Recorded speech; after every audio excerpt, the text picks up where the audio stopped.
Welcome back to Comic Shop Talk, everybody in the late night collectors community. I'm your host Nico, and joined with me today, as always, is my co-host Chris. How you doing, man? Hey, how's it going? If this is your first time checking out the show, if you like what you saw here today, make sure you're subscribed, everyone. Hit that like button, hit that thumbs up, hit the notification bell if you want to be notified of when these shows do come out weekly. They're usually dropping on Saturday weekly, and we got all kinds of different other videos in our playlist, comic related stuff.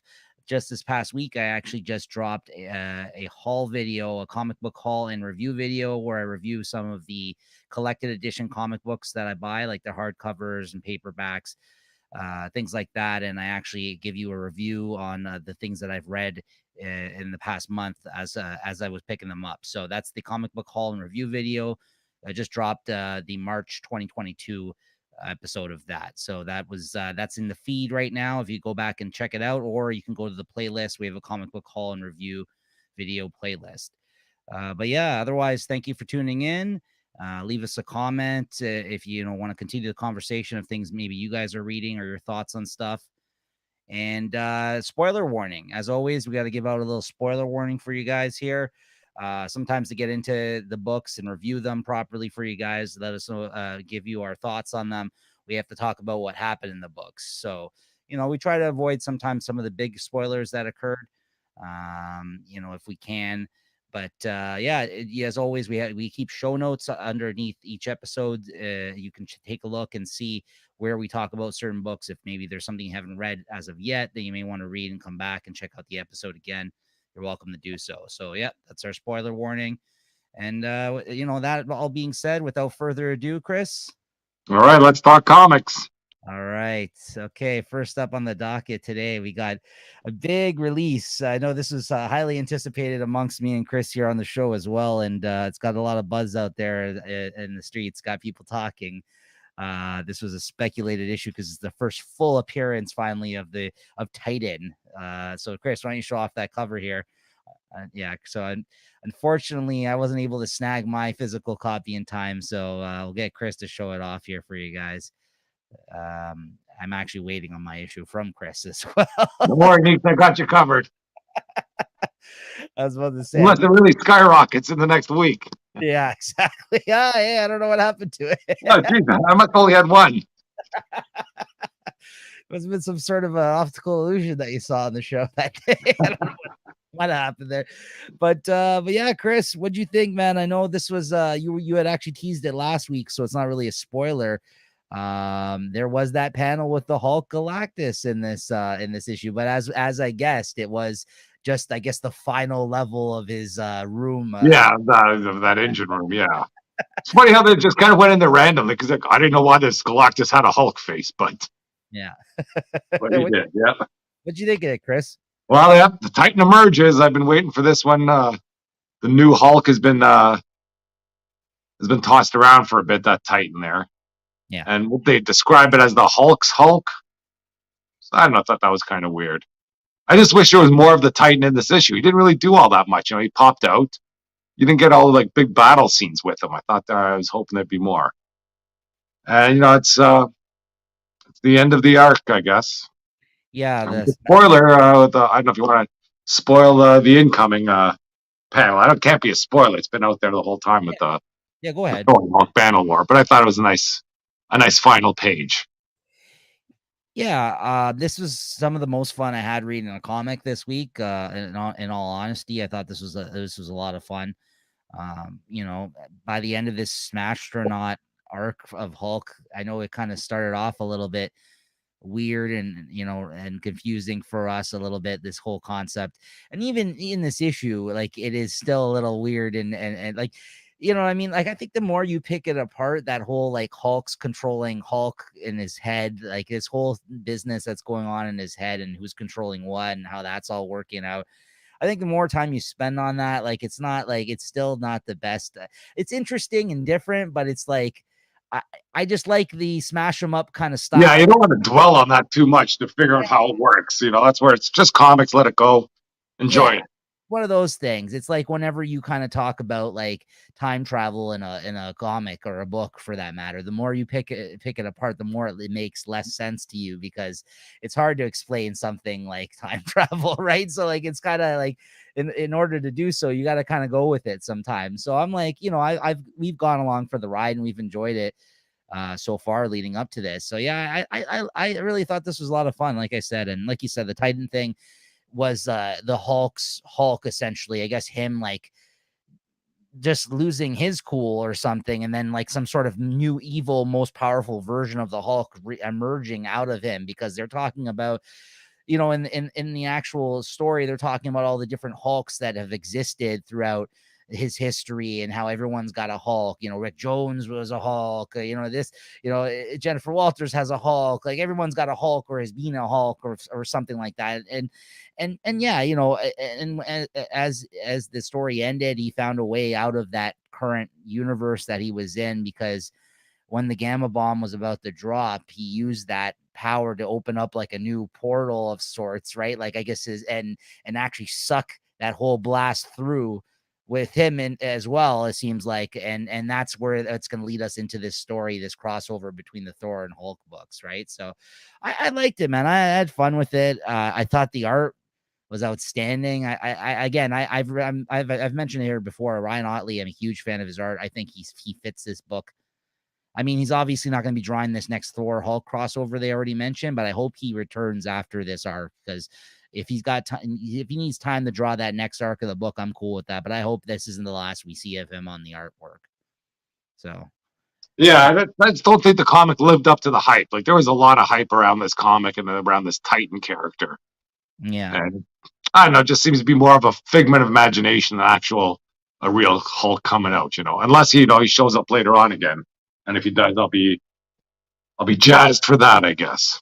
Yeah, I mean, this might just be the tease of that Yeah, actual character, and then he shows up again at some point. Like I'm sure they're not gonna just introduce it and bring it up more than once. I mean, there was the tease in issue 4 or whatever, and then this was the first full appearance. So like, I'm sure they're just not going to introduce that concept and then just put it away for the rest of the run, right? But I mean, there's other good things coming up with the crossover. Oh yeah.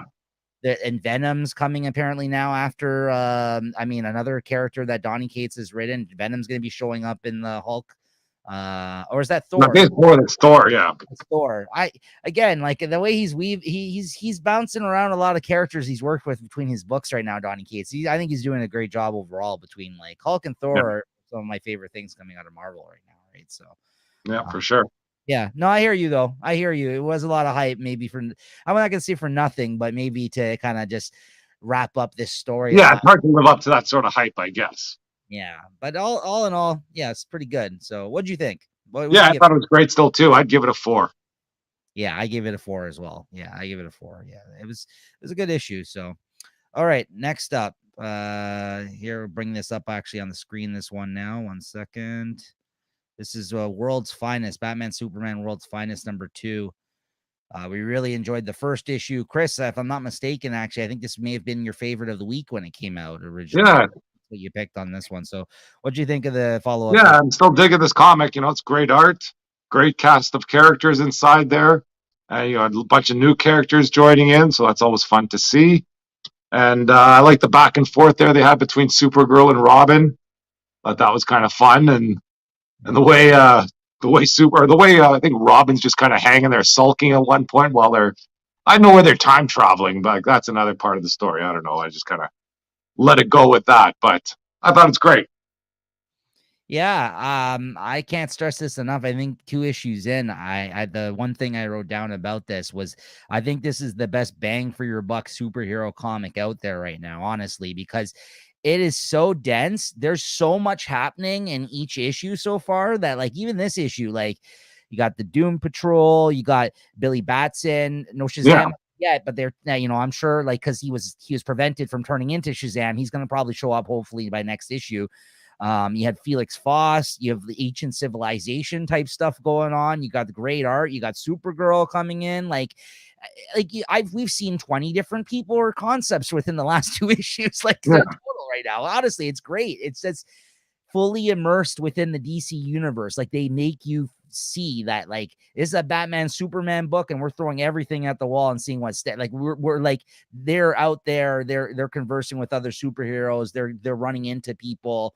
It's great, man. Like I just think like it's so much going on, and at the same time it's still given the room to breathe, I think, each issue, and you're able to have a lot of fun with it. So yeah, and the art's great. Like, yeah, but that's honestly my biggest takeaway from this issue. I'm like, man, again, like everything, because I thought, and the ways there's so much condensed storytelling happening in comics these days, and they writing for the arc. Like you said, we just had 6 issues of the Hulk book, and we led up to this thing that's supposed to be crazy this issue, and then like what really all happened this arc, right? I mean, some big things happen, but not to the degree of the things happening, I think, in 2 issues in of this book, right? Like, yeah, this is just like this is like a comic book story, like this is comics, you know what I mean? This is yeah, what it is. Good old superhero comics, no, for sure. Yeah. So, yeah, I look forward to more. I think this is a great series. They're doing their thing on this book, Mark Waid and Dan Mora, the artist. So yeah, I don't know. You have anything else to add to that, though? That's pretty much all I got for that one. But yeah, no, that's but I'm throwing a solid 4 at this. Same. Yeah, really good issue again. So all right, there you go. Batman Superman World's Finest. All right, Chris, Spider-Gwen Gwenverse. Let's take a look at that. We got Thor Gwen on the cover. Nice cover. These are variant covers here for this one.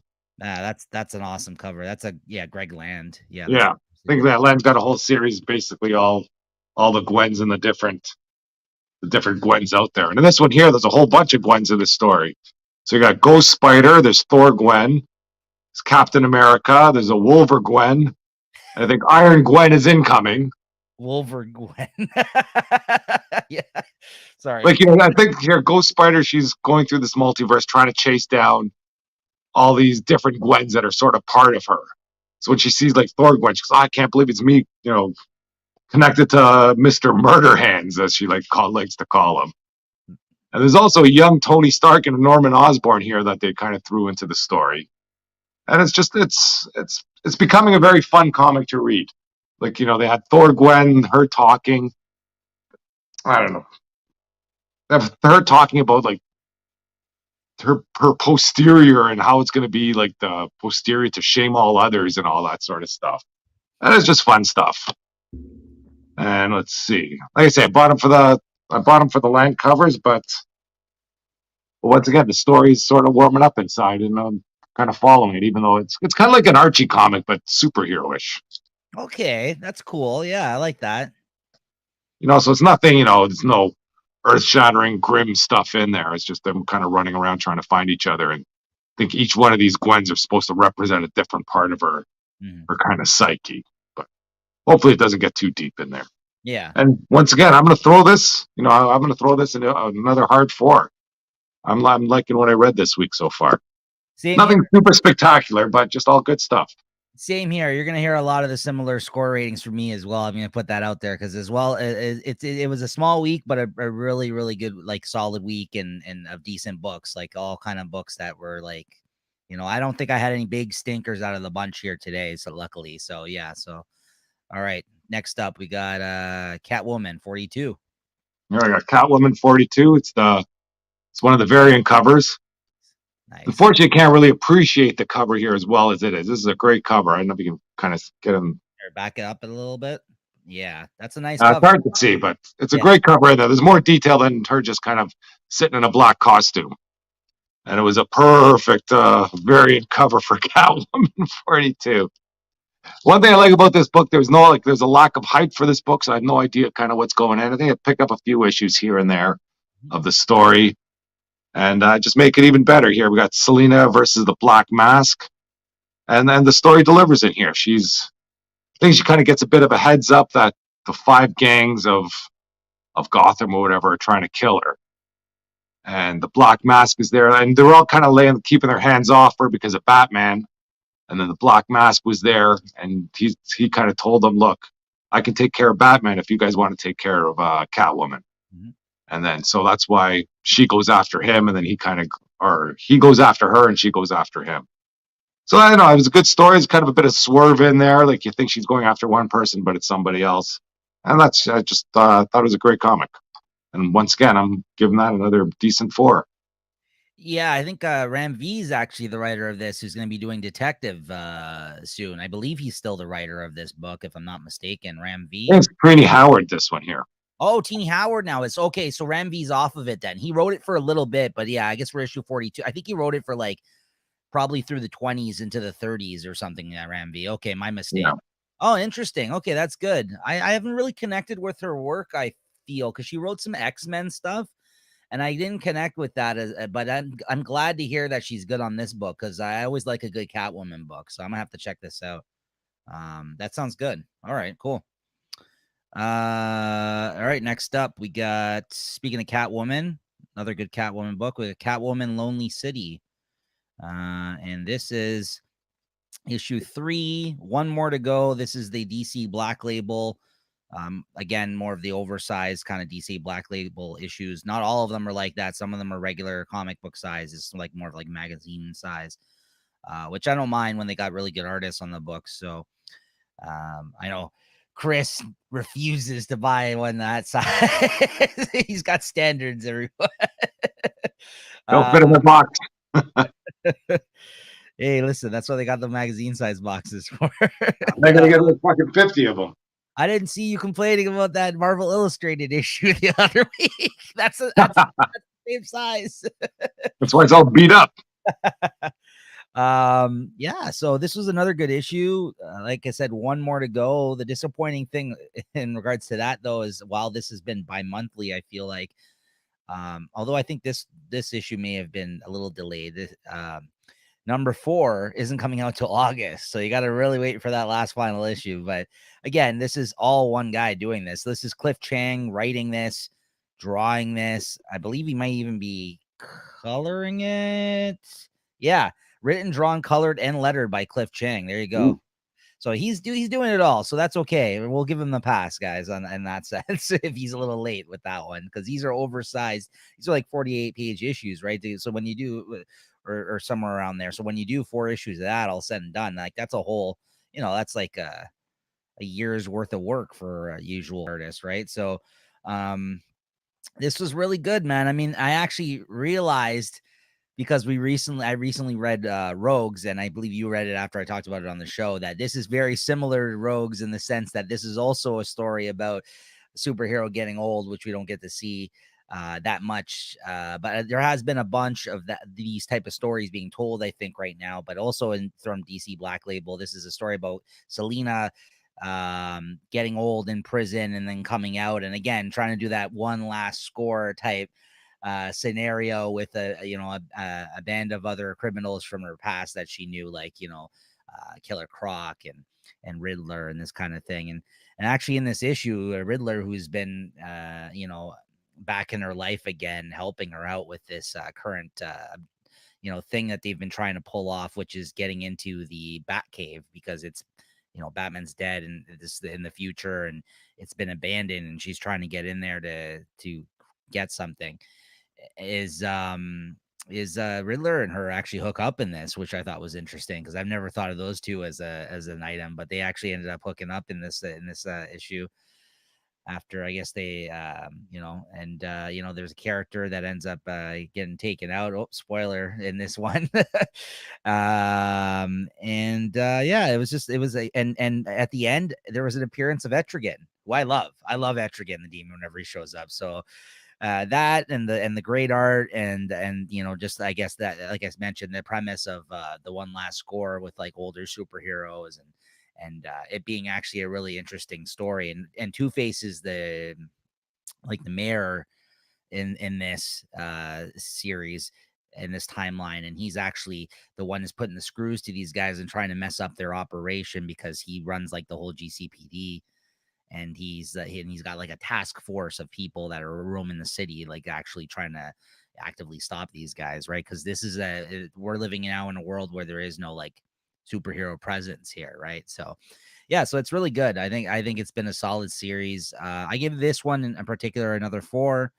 I think I gave the previous issues 5. I think it was a stronger lead up, but with the conclusion coming this next issue, I think all when it's all done, I think it's going to be a really good series, a nice hardcover for anybody who didn't pick up the issues to pick up. So yeah, I highly recommend it. So that's She better not be trying to break into that Batcave just to get a picture of her and Batman or something.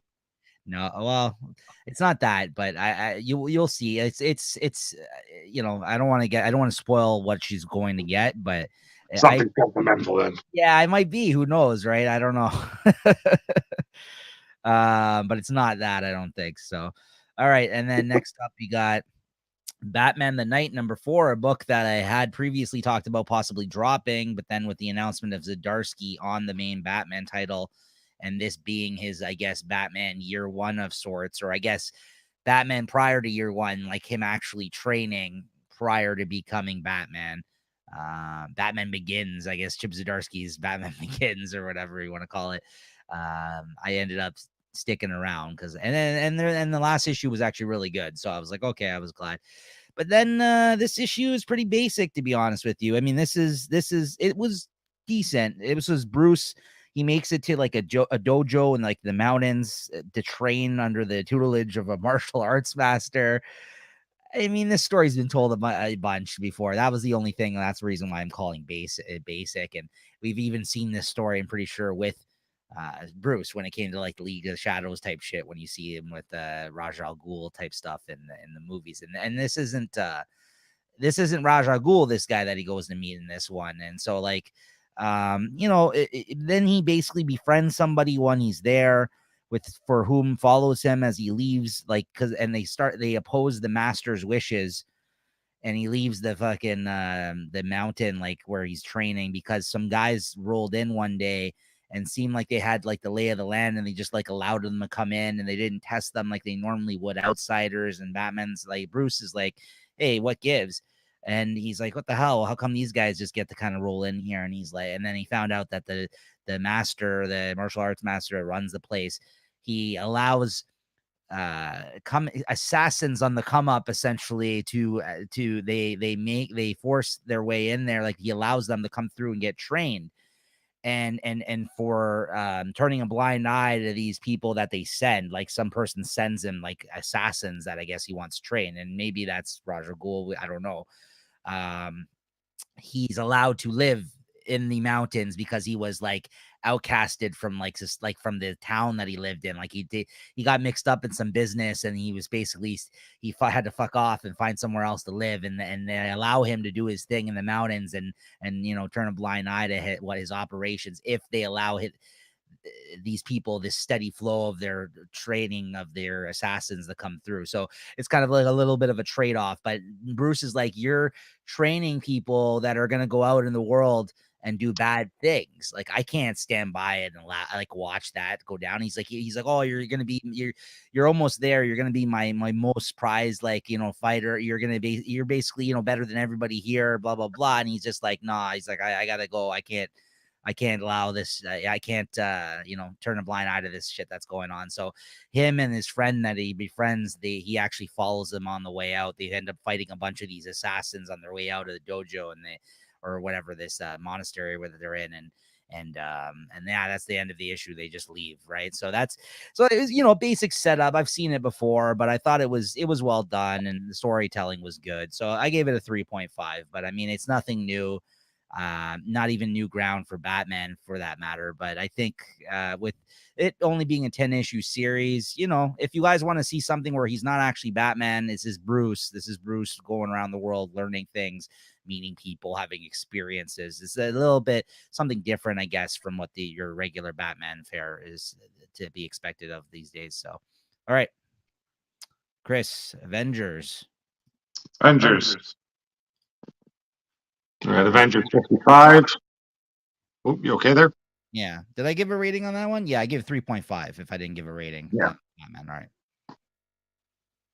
Okay, so this was basically a tease for future storylines.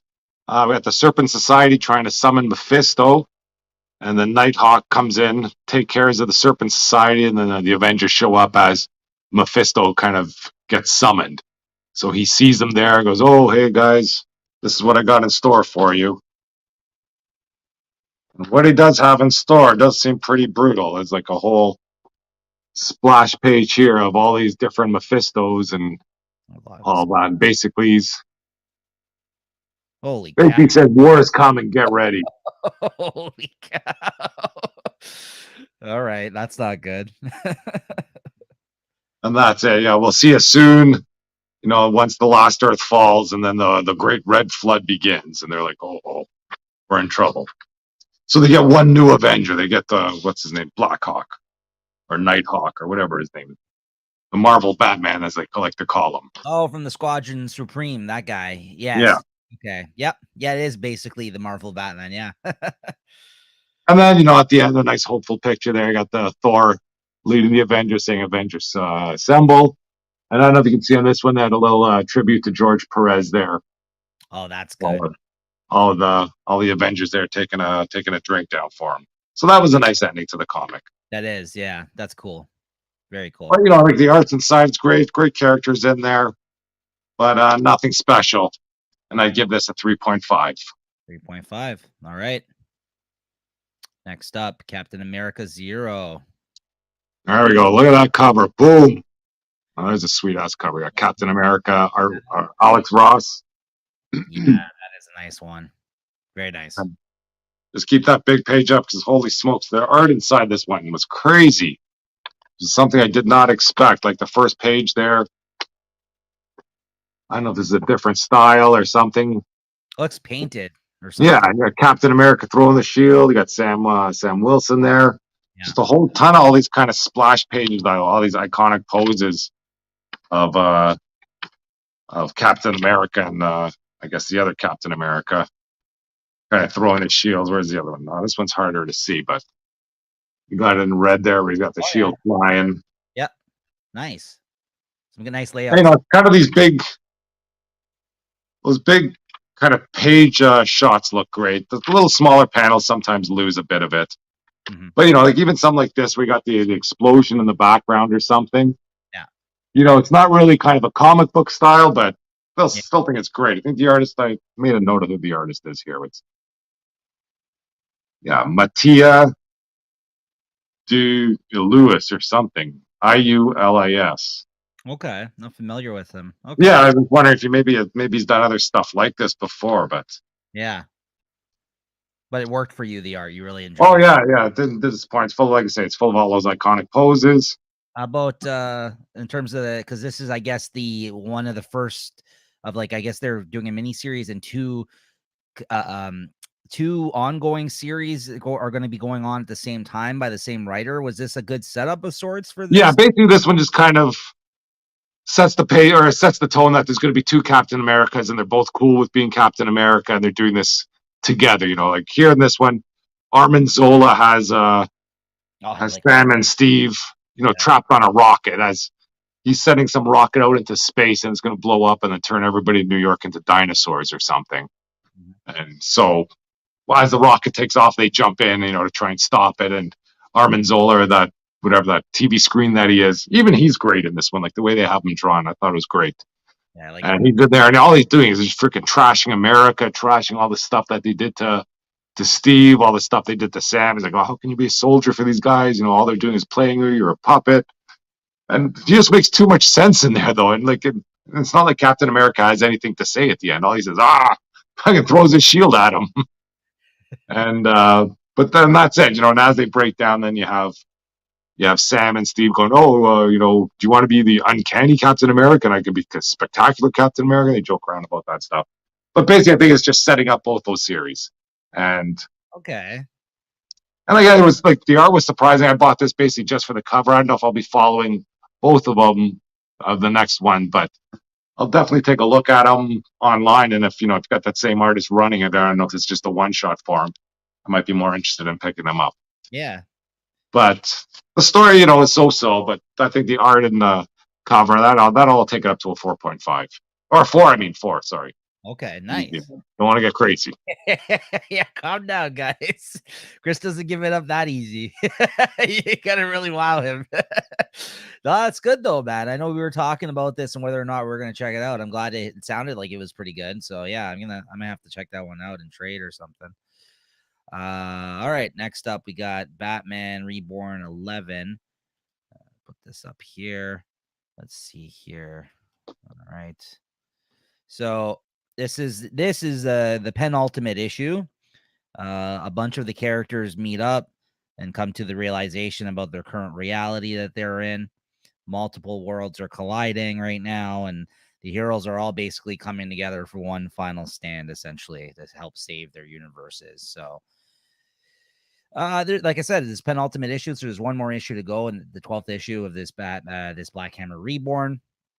Then Jeff Lemire made a post online saying that I think that the series called Black Hammer at the End is going to be a 4-issue miniseries that's going to be coming out in 2023, which is going to conclude, I guess, all his Black Hammer stuff. Now, I don't know if that's coming out through his Substack. I think he said other than the Black Hammer stuff, which he was contracted to do and finish out, I think everything else, like in terms of this stuff, like it might be coming out through the Substack thing that he's doing first, and then they might do the trade or something like that. I hope there's physical issues of that one, but I think he's contracted through Image right now. I think he said other than his Image stuff that he comes through Image and Substack, I think Black Hammer, I think may have been the only thing I think he was contracted to finish out at another company, which is Dark Horse. So I hope that they release those issues through Dark Horse next year. In one way or another, I'm sure he'll make it accessible for you for us to read, but that'll be the end of everything. I got to say, it's been a great series. I think that it's lost its way a little bit. I don't know if it's something where he felt like he needed to stretch it out because it was such a big seller and hit, or if he really just ran out of steam towards the end. And hopefully this 4-issue miniseries is going to come out and it's going to end on really, really, really well, and he's going to stick the landing. But I think this last this last series, Black Hammer Reborn, has probably been the weakest out of all the previous Black Hammer, because there's been about 2 other series of Black Hammer, like 12-issue arcs, and a bunch of miniseries that came out prior to this one.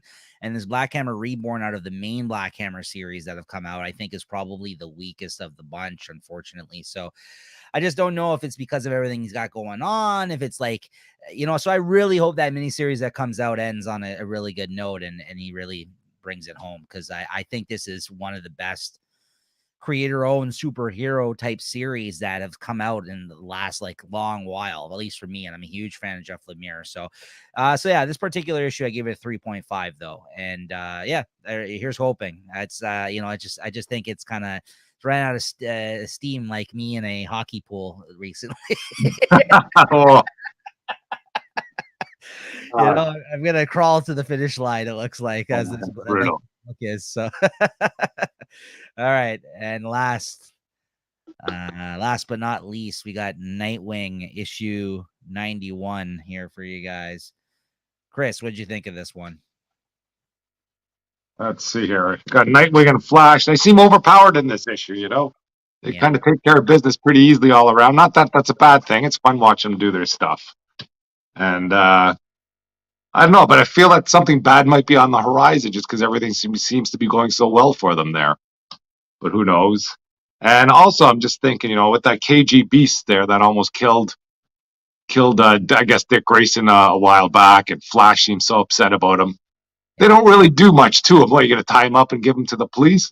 You think they give him the gears, or accidentally, give him a freaking couple of shots to the head or something? It's like, oh, I know you tried to kill me. Here, we're going to put you in, tie you up, give you to the police department so you can escape again. Yeah. But that Dick KG Beast, which, I think with everything going on in the world right now, is an interesting character to have in the book as well, in terms of, the Russian stuff. But I think it's funny because he unfortunately gave us a bad era of Nightwing when he got hit.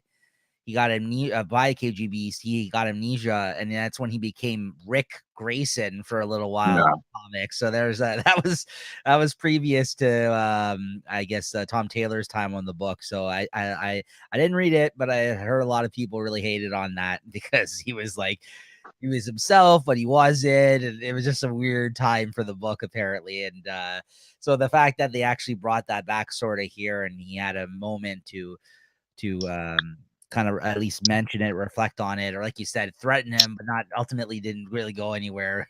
But no, I think they give him the beats there just for the comic book fans that had to live through. I think so. I think that's what that, Like I said, I didn't read any of that too, but if it was as bad as it says. Yeah. But you know what? I thought this was a good issue. I had some fun moments and dialogue shared between Wally and Dick. He had mentioned the part that I really liked in this issue is that Wally had mentioned that he's been checking on him since he moved Oh yeah, like every hour or so, like, as he's speeding around, I guess without him even realizing or noticing. yeah. You kind of pop by. Oh, you're good. Okay, pop out. Yeah, I thought that was really interesting. I'm like, that's a nice idea that he threw out there, that they're friends like that, and that he actually has been doing this. And as the readers, or even like the character in the story itself, like didn't even know that. It's just something that they can't really show on the page, but he referenced that's been going on. And I thought that's really cool. Like, I thought that was a really neat idea. And because he's the Flash, he would be able to pull off something like that. And then there was the Yeah, funny scene where again he has to, like, he's like, okay, you want to piggyback, or do you want me to, like, that's good. I like that. he's like all the different Flashes that you've met and that through different times. I'm like, none of them have come up with a better way to do this. And they're talking about how he has to go somewhere fast, and he wants to, he's like, you're gonna jump on my back, and I'll speed you there. And then anyways, he asked him that question, and then it cuts to the next panel on the other page, and you just see him on his back. Just like, I'm like, that's hilarious. Like, it was just funny because he's like you never got that answer from him, and then they cut to the scene of him just zipping around with him on his back. I'm like, that's funny, because it's kind of they kind of touched on it in the first issue too, like, I believe, I think it's like a callback of sorts. So yeah, it was funny, man. I really enjoyed it. So yeah, and then there's some interesting stuff that I guess that came out of out of them, if you're gonna say taking out KGBs, that led to like a whole other terrorist organization kind of takedown there. And yeah, I like how I gotta say, they've definitely been bouncing around with a lot of the stories that they've been setting up in this series, but I like how they don't spend too much time on anything either. Like, there's a through line going on, but they'll give you, hey, here's 2 issues with the Flash, or here's 2 issues with Superman, Son of Kal-El. You know what I mean? Like, I like that. I think it keeps a good pace for the book, just doing these little 2-parters and stuff like that. Like, I've been enjoying that. So what'd you give this one, Chris? Yeah, once again, I'm at the pop out another 4 here for this. I Okay. like seeing, the Flash there. I don't really read any of his comics, so it's always good to see him out there. Yeah. And yeah, I'm enjoying the Nightwing series so far on your recommendation. Yeah. No, it's been good. It's been really good. So yeah, there you go, guys. Another 4. Yeah, it was a solid week of comics. All that being said. And okay, so we're doing good on time here today, just because it's not a huge week. So we're gonna actually I'm gonna bust out another From the Vault for you guys here. So last week I showed off the Punisher Armory issues, if you remember that. And when because I recently just went through all of my comics again, and was getting rid of some stuff, and organizing some other things. I actually pulled out the Punisher Armories, because I know we had just talked about that before I went through them, and I made sure to take that out. And I also pulled out my whole run of another little little known series, I guess, that started in 1988. But this was a series that when I was younger, I would come across these issues randomly in like the dollar bins, or like at like even flea markets back in the day. Sometimes I used to get comics from when I was younger, and like maybe like comic shops here and there, not as much. And that's the series What the. Oh, I got a bunch of those. Those are great. I love this series, Chris. This is one of my favorite, that, like, to this day.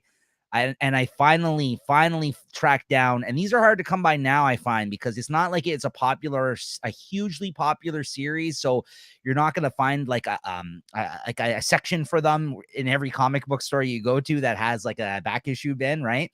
Yeah, if anything, this was a throwaway comic. You'd read it, have a few laughs. You're like, this wouldn't be one of the ones you were protecting back in the day. No, but this is honestly, like, when I was younger, like, these issues were so cool. What the is basically, guys, like, they originally started, I think, like back in the 60s with Marvel. They did an issue called Not Brand Ek or something like that, and it was basically a riff on their own characters. Like, they would basically make fun of their own characters. And then years later, I guess, they came out with this one, which is basically like the same type of thing, like almost like in the Mad magazine fashion. Like, they would have strips and make fun of their characters, and they even had like other characters that they made up for the for like the purposes of doing these like four Bushmen and stuff like that. Who's in this? He's got like he's got the pot on his head, and he's got like the pajamas, and then I think what's his name? Well, no, he came out of the Star Comics era, but he showed up a lot in this What the issue. Peter Porker Spider-Man showed up a lot in this series. So like, and there's a particular issue that I'm going to show off here after I show you all the covers of the issues. That's actually a Marvel DC crossover. So they basically do the Justice League and they do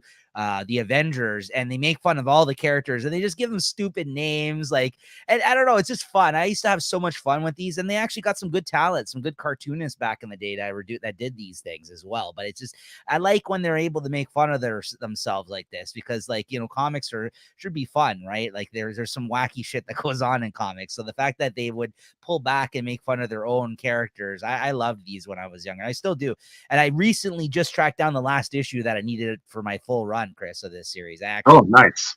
I came across this past probably last year. I came across the last issue I needed, so I actually was able to put them all together when I was going through and organizing things, and that's why I pulled it out. I'm like, oh, I got to show these off on the show. So yeah, so there you go. What the number one? You got number two here, as you can see there. Superb Man versus Fantastical Four. Okay, that's like they got that right. This is another DC Marvel kind of cross. They would make fun of DC as well too in here, obviously, because you know that's the distinguished competition, right? And like you look at the censored box here, and it's the Thing. He has a censored sign over him because there's a panel in here where Superman fucking punches the Thing and all his rocks come flying off, and he's just like a little naked dude.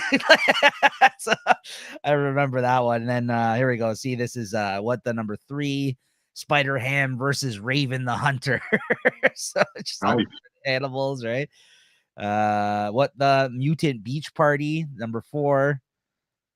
This one, Wolverine and the Pulverizer. They would always make fun of the Punisher at this time because this is 88. This is just like when he was at the height of like him getting popular. So they always made fun of the fact that they had to put Wolverine and Punisher in all the comics for them to sell at that time. And because that is what was going on. So again, that was reflected in the jokes in these issues. And, you know, I'm sure some of the shit as an age well, you're like, that's corny. Like I still love it. It's definitely of a time. Yeah, there you go. What the, got Alpha Flight there, it looks like, and some Avengers, and of course Wolverine and Punisher. This is the issue I wanted to show off inside. So that's the Revengers versus Just a League. Right, that's number 7.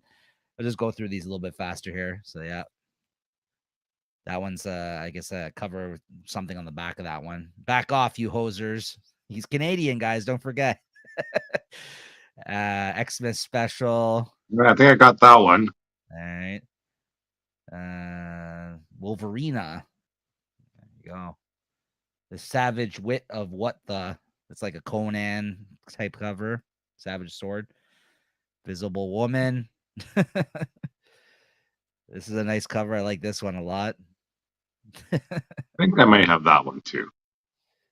There you go. Swimsuit issue. It looks like them at the beach again.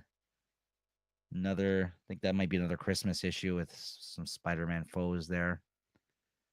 This was another really fun issue. I remember this one. This was a really good one. I don't know what Homer's doing on there. This was another really good one too. The Doctor Strange one. Just sweating, or I don't know if that's rain or what's going on there, but that was a really good one. This was a crossover of a bunch of their characters that they established, I think, in these books. The Infinity Wart crossover.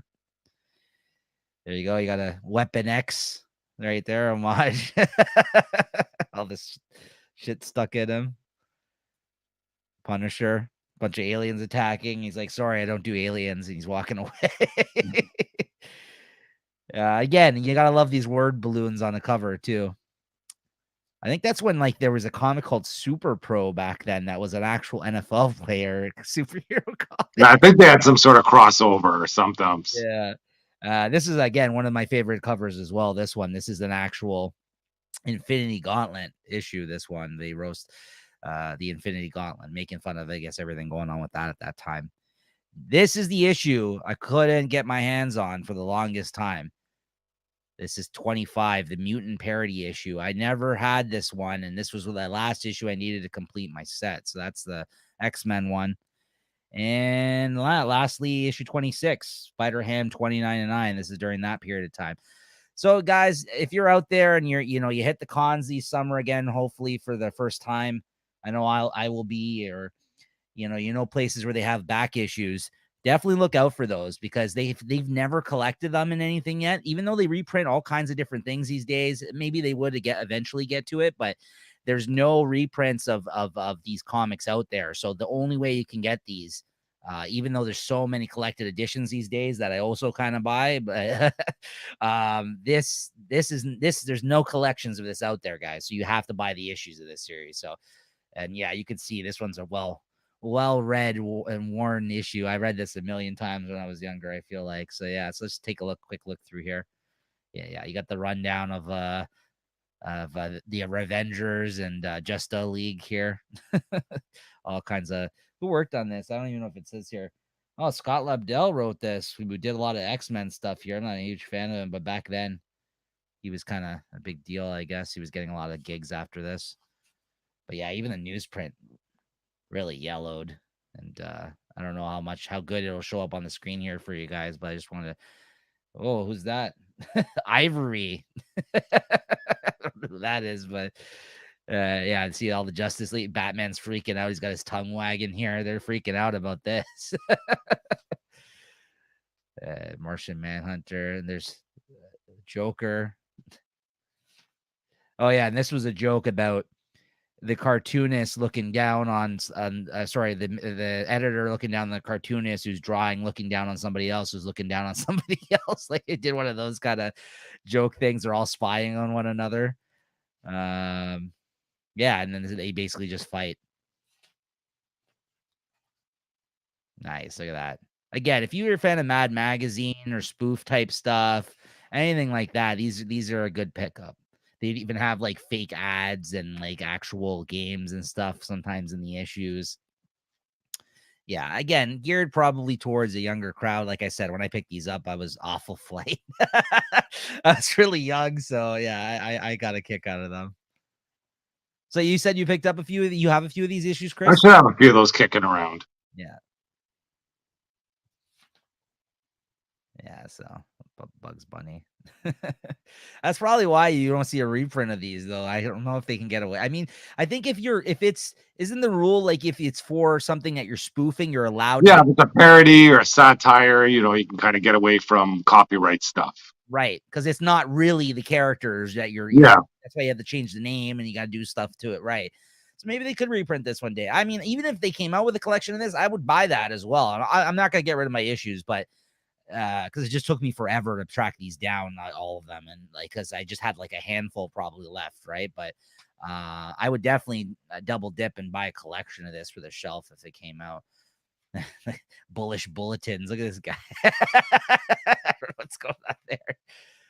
Oh yeah, Milk and Cookies. Yeah, that was characters that they created in here that you saw on some of the covers. This is like their Cloak and Dagger. Cloak and Dagger, yeah. So yeah, there you go. What the. And there we got this Hostess fruit pies joke. If you recall some of the comics from back then, they used to have these Hostess fruit pie type comic ads in the comics, and in this one it's they call them Stinkies or something. Spider-Man versus the Slob. I remember he's like he reads all the chemicals that are on the actual product that Spider-Man tries to give him, and he's like so happy, and then he reads it and freaks out and just beats the shit out of it. So yeah, there you go, guys. That's what the fun book from my past I wanted to highlight on From the Vault. So there you have it. Okay, Chris. So that being said, what are you picking up next week? All right, next week got Punisher 2. Yep. Excuse me, sorry. I got Amazing Spider-Man #1. Looking forward to that. Yeah. 424. That's another big one. I got Action Comics 1042. Batman Beyond the White Knight. Dark Knights of Steel 6. Looking for that. Yeah. Justice League 75. Death of the Justice League. Mm-hmm. I got Joker 14. And I may be getting Scumbag and Draculina if they come in. Okay. For covers, I guess, for those ones, or like, Yeah, I think the scumbag cover is like a Jaws homage or something like that. yeah. Saw that cover there. I kind of got that in on whatever that FOC week or something. So I don't know Cut off. whether Yeah. or not they'll get it in or not. So, I mean, yeah, as you can tell, I mean, bigger week already for Chris than we've had the last couple weeks, but they've been smaller. So they had to come out sometime, some of these issues. But me, I have a huge week. I have 14 comics next week coming out. So it'll be fun one. A lot of big releases too. There's a lot of these issues are oversized as well. So it should be interesting. So but I'm looking forward to it. So like Chris mentioned, I got Amazing Spider-Man 1. Really looking forward to that. Batman Beyond the White Knight. Yeah, that was a great first issue. Number 2. Looking forward to that. Dark Knights of Steel. Looking forward to that. Number 6. Ghost Cage number 2. Godzilla Rivals versus King Ghidorah. Now I picked that up. I'm not usually a Godzilla comic reader, but there's a good artist on that issue, and he wrote and drew this kind of one-shot issue, so I'm picking that up. Checking that out. Justice League 75, Harley Quinn 14, Hulk Grand Design Madness. That's the second part of the Hulk Grand Design books. I guess, yeah, there's only 2 issues of that, so that'll be the last one. Punisher 2, really looking forward to that. Really, I enjoyed the first issue. Good to have it back. Rogues 2, love the first issue. It was my favorite book of the week, so yeah, I'm looking forward to that one. Saga 58, Scumbag 13. Sorry, so I have 13. One of these is actually Christine's comics, and Thor 24, which I think starts the crossover, right? Between Hulk and them. Or no, that's the anniversary issue. That's the anniversary issue next I week. think there's like isn't there like a funeral pyre? There's like the death of Odin or something. Yeah, and there's a bunch of different creators that have worked on Thor over the years that are coming back to write stories. So it's gonna be one of those like, main story Almost like an anthology, but not. anthology. Yeah, which there's a lot of good talent on it though, so I'm looking forward to that one. Yeah, it's an oversized issue, that one, of course. So that'll be a good one to check out. So yeah, there you have it. Looking forward to a lot of stuff, really, honestly, next week. A lot of good stuff coming out. So be a good That's week. it. All right, Chris, it's that time again though. What was your favorite book of the week? I know. I thought it was going to be Hulk. I was hoping it'd be Hulk. Dave. I'm going to throw it up to the Wow. Catwoman. Nice. Yeah, there you go.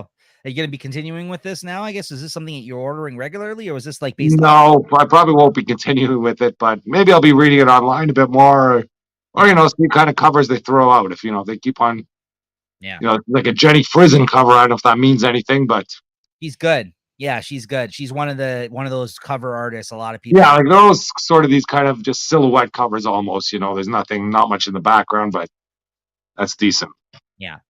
Well, like you, I also thought I was going to be picking Hulk easy on like a small week. Like I had like 6 issues going in, the hype and just us kind of even hyping it up amongst ourselves. It was a good issue. Like I said, nothing bad about it. It was good, but it wasn't great. And as you can tell, maybe if you followed my ratings this episode, I didn't give anything above a 4, but I really didn't give anything less than a 3.5. So like it was a solid 4 week throughout. Even though it was like only 6 issues I had this week, it was a good week. It was a good week, good small week. But I gotta say, the one that came out on top for me over Hulk was World's Finest number 2, Batman Superman. So yeah, I think the big takeaway for me for this one is just that this was so much going on 2 issues in this series, and the art's great and everything else. I think like you said last episode, you could find maybe one negative, even if it's a slight, out of all the other things I read this week, but this one was like the most jam-packed and I think consistent in terms of the storytelling going on in the stuff. And 2 issues in, I think it's off to a great start, guys, so check it out. All right, well, there you have it, everybody. That's gonna do it for this episode. Once again, thank you for tuning in. If you like what you saw here today, make sure you're subscribed to the channel. Check out some of the other stuff that we do. These episodes come out weekly, usually drop by Saturday. Hit the notification bell if you want to be notified of that. And check out our playlist, other comic shows that we've done, or we also do shows called Cracking Packs with the Chat, where we open up cards.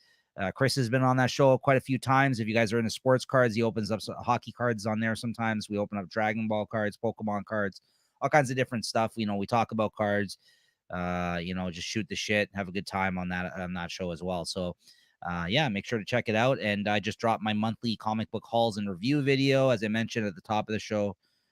for March 2022. We got a whole playlist of that. And coming soon, I do plan on doing a room tour. It may not be like all one video because I can probably crank out a few with the amount of shit I have in this room, as Chris can attest to. Gotta do a wall tour. So yeah, so stay tuned for that. I think I'm gonna finally bust that out, hopefully, and that should be interesting. That'll be me just doing an overview of some of the other comics I have here, or toys, all kinds of shit behind me, as you can see. So all right, guys, we'll see you next week. Thank you for tuning in, as always. Chris, thank you. We'll see you guys next week. All right, cheers, guys.